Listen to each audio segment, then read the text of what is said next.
FSX mod review. And hey guys, how's it going? It's Catospiffy here, and today we're going to be looking at the Gee Bee Freeware add-on for FSX.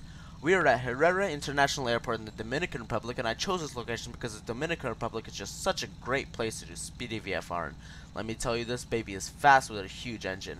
We'll get into the specs later. Most likely the first thing you noticed was the strangely shaped body of the aircraft. She has a huge engine and a very pulled back cockpit with a stumpy tail, but on takeoff, the tail stabilizes the body and she doesn't swerve around like a wounded gazelle, reducing the need for rudder. Takeoff is quick and short, with a rotation speed around 90 knots, but I stretched it out to get more speed for the flight. Now, she was built in 1932, so she doesn't feature retractable wheels, flaps, or slats, so this causes a couple of problems on landing, as you will see later.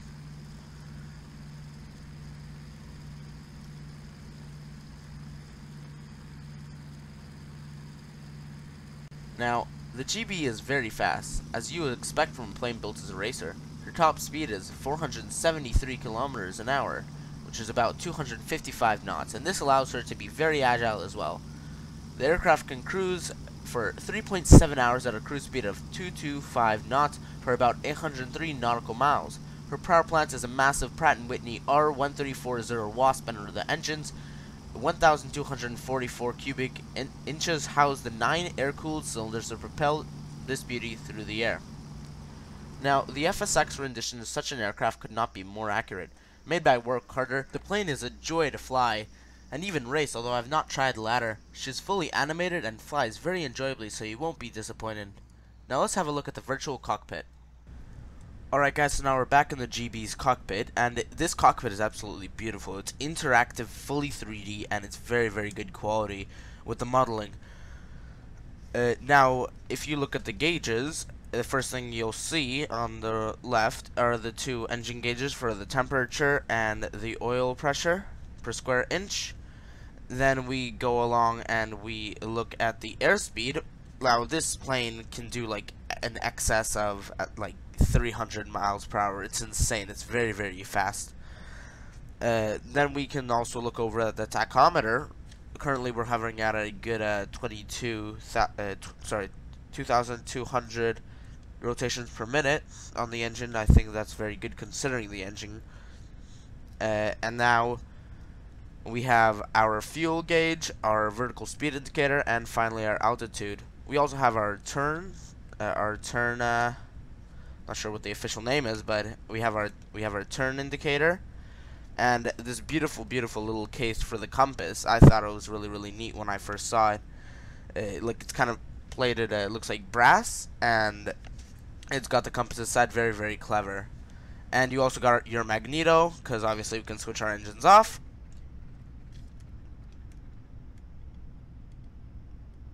And there you go. Propeller slowly slowing down. There he is. And now we can turn her back on. There you go. And she started back up. Just getting a little bit up to speed now. There you can see the tachometer has gone back to about 2,300 rotations per minute, so that's good.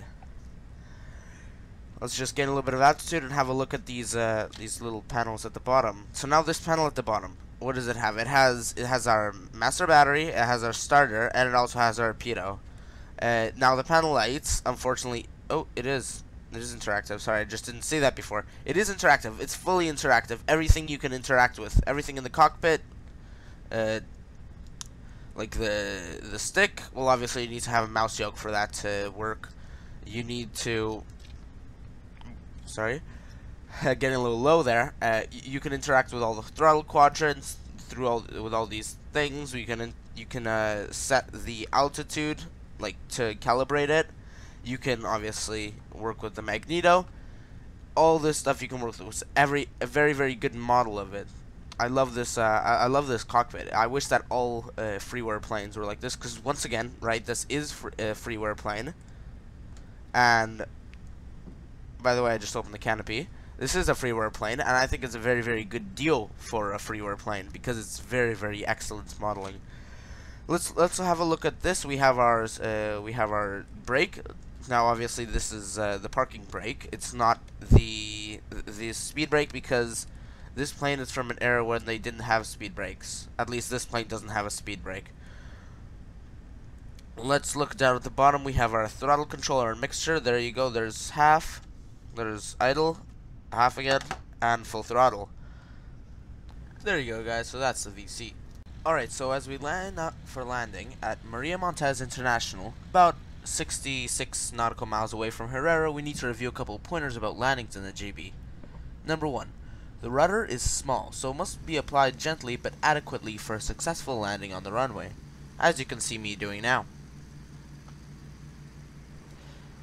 Number 2. With an engine this powerful and a lack of flaps, spoilers, parachutes, or whatnot, some bouncing is inevitable from overspeed, but the best way to avoid this is putting the throttle at idle about 200 meters over the runway to slow down before setting down.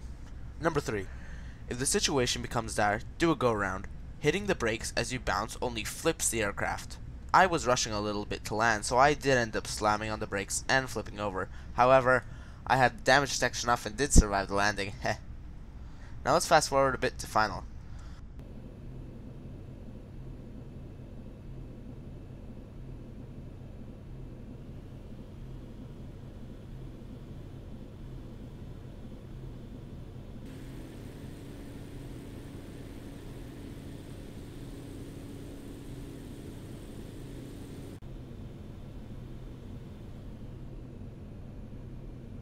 Alright guys, so now finally on final, pun intended, I'm getting a little bit low and slow, as you can see by the Pappy. I pushed the engines a little bit, but this increased my speed actually so much that it was to blame for my abysmal failure at the landing later on. Coming in now, I flare too early and promptly realize I'm off course from the runway. I rudder right, but as you can see, I'm overshooting it a little bit. There you go, and I'm now ruddering left. All the while, I'm not losing speed, and I'm running out of runway quickly. So now I begin to bounce and brake at the same time, which will now cause me to flip. Oh, there I go. So that's what you shouldn't do. But as you can see now, oh, at least I landed on the runway. There you go, so we're now at Maria Montez. So remember guys, if you want this aircraft, which I highly recommend because it's a very, very great aircraft, especially for freeware, click on the same Viation link below. If you enjoyed and want to see more of these kinds of freeware reviews in the future, then give this video a like and be sure to subscribe to see more. Remember, I'm Catospiffy. See you next time.